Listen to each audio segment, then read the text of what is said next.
తెనాలి నియోజకవర్గంలో పారిశుద్ధ కార్మికులను సంఘీభావం తెలిపిన Janasena party PAC chairman Nadendla Manohar. రాష్ట్రంలో అన్ని వర్గాల ప్రజలు ఆందోళనలో ఉన్నారని, ఎన్నికల సమయంలో అమలు చేయాలని, అంగన్వాడీ, మున్సిపల్ కార్మికులు సమ్మె చేపట్టాలని జనసేన పార్టీ నాయకులు అన్నారు.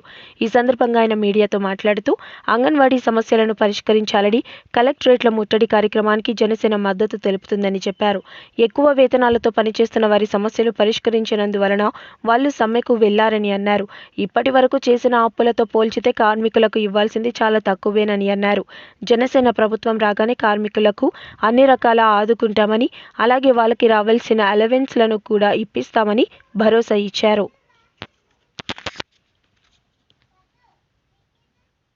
ప్రభుత్వం ఉన్నప్పుడు మీరు చేయగలిగేది ఇటువంటి శిబిరం ఏర్పాటు చేసి ప్రతి ఒక్కరిలో కూడా ఒక చైతన్యం వచ్చే విధంగా కొంతవరకైనా కొంచెం జ్ఞానం కలిగి స్పందించే మనస్తత్వం వస్తున్న భావన తప్ప అంతకన్నా మీరు ఏం పోరాడగలుగుతారు చెప్పండి.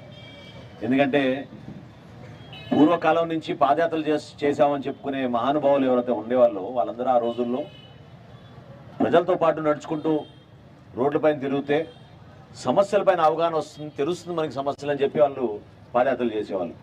కానీ ముఖ్యమంత్రి మాత్రం ఆయన ఆ రోజున తలపెట్టిన పాదయాత్ర కేవలం అబద్ధాలు చెప్పడానికి, మోసం చేయడానికి.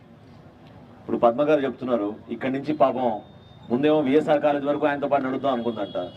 ఎంతో ఉత్సాహంగా విఎస్ఆర్ కాలేజే కాదు నందివెల్లి వరకు నడిచెళ్దామని నడిచెళ్ళినారండి పాప ఆమె ఆ రోజున.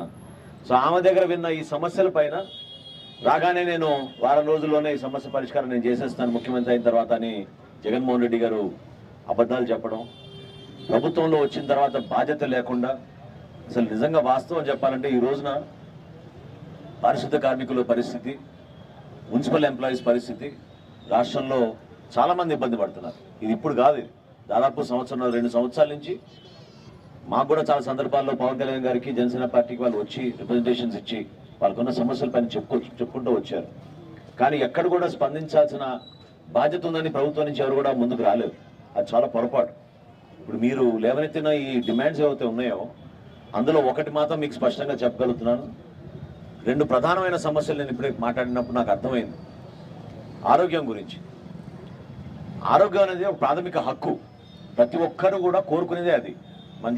మనం ప్రతిరోజు ప్రభుత్వంలో ఒక ఎంప్లాయీగా ఉన్నా, ఒక పౌరుడుగా ఉన్నా, మన దేశంలో మనకి సరైన ఆరోగ్య అవసరాలు ఉన్నప్పుడు మనకి ఒక మంచి ఆసుపత్రులు, దానికి డాక్టర్లు, మందులు ఇవి ఏర్పాటు చేయాల్సిన బాధ్యత ప్రతి ఒక్కరికి ఉంటుంది.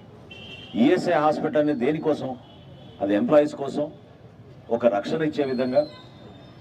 ఎంత డబ్బు ఖర్చు అయినా సరే ఈఎస్ఐ హాస్పిటల్లో మీరు కార్డు చూపించుకుంటే ఆ ఎంప్లాయీ కార్డు మీకు అన్ని విధాలుగా ఆరోగ్య సమస్యలు లేకుండా వర్తించేటట్టు వాళ్ళు ఏర్పాటు చేసేవాళ్ళు.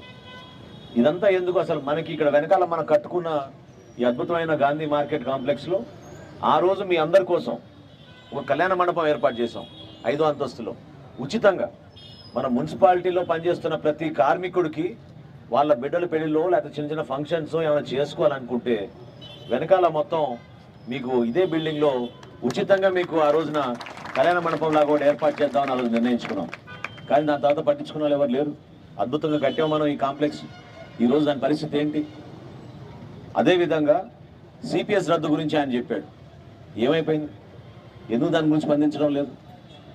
ఆర్థికంగా ఇబ్బందులు ఉంటాయనే విషయం తెలియదు ఆయనకి. మరి మాట ఇచ్చారు ఆ రోజున, ఎందుకు దాని గురించి స్పందించడం లేదు? కనీస వైద్య సదుపాయాలు ఈ రోజున ప్రభుత్వం నుంచి మనం చక్కటి వైద్యశాల ఉంది మనకి గుంటూరు జిల్లాలో మనందరం గర్వపడే విధంగా మనకి తెనాల్లో తల్లి పిల్లల హాస్పిటల్ ఉంది, ప్రభుత్వ జనరల్ హాస్పిటల్ ఉంది. దాన్ని ఇంకా ఆధునీకరణ చేయాల్సిన బాధ్యత పోయి ఉన్నదాన్ని కూడా నిర్వీర్యం చేసేస్తున్నారు. అసలు మనకి మున్సిపాలిటీలో మనకి ప్రత్యేకంగా మనకున్న నిధులు ఈరోజు ఏ విధంగా ట్యాక్సులు పెంచాం? చెత్త పన్ను విషయం గురించి మీరందరూ కూడా ఎన్ని అవమానాలు గురయ్యారు. ఏ ఇంటికి వెళ్ళినా మిమ్మల్ని నిలదీస్తున్నారు కదా చెత్త పన్ను గురించి ఏంటని. ఏ షాప్కి వెళ్ళినా కూడా మిమ్మల్ని ప్రశ్నిస్తున్నారు కదా.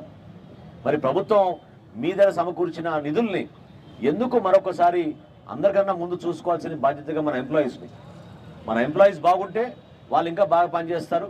పారిశుద్ధ్య విషయంలో కానివ్వండి, పౌరులకి అందించే సేవల్లో కానివ్వండి ఇంకా ముందు తీసుకెళ్ళగలుగుతారు. సిఐటియు నుంచి ఈరోజు రాష్ట్ర వ్యాప్తంగా 80 మున్సిపాలిటీలు చేస్తూనే ఉంటున్నారు. ఇంకా బ్యాలెన్స్ 43 మున్సిపాలిటీస్ కూడా త్వరలో ఇందులో చేరతాయన్నారా? రేపటి నుంచేనా? ఓకే. సో ఈ 123 మున్సిపాలిటీల్లో కూడా మీరందరూ సమ్మెకు దిగితే ప్రజల సంగతి ఏంటి? ఎందుకు దీని గురించి వీళ్ళు స్పందించడం లేదు? ఖచ్చితంగా ఆరోగ్యపరమైన సమస్యలు వస్తాయి. ఈ రోజున వాస్తవ పరిస్థితులు ఏంటంటే ఎక్కడ కూడా ఇన్ఫ్రాస్ట్రక్చర్ లేదు, కనీస మౌలిక సదుపాయాలు లేదు, రూపాయి ఖర్చు పెట్టలేదు వీళ్ళకి. రోడ్డు పైన కానీ, డ్రైన్ పైన కానీ, కొత్త యంత్రాలు కొనడంలో విషయంలో కానీ ఎక్కడ కూడా వెళ్ళలేదు. అన్నీ ఎక్కడ చూసినా స్కామ్లు. ఏదో ట్రాక్టర్లు కొన్నారు, ఆటోలు కొన్నారు, అది కూడా ఒక స్కామ్ కానీ మారిపోయింది.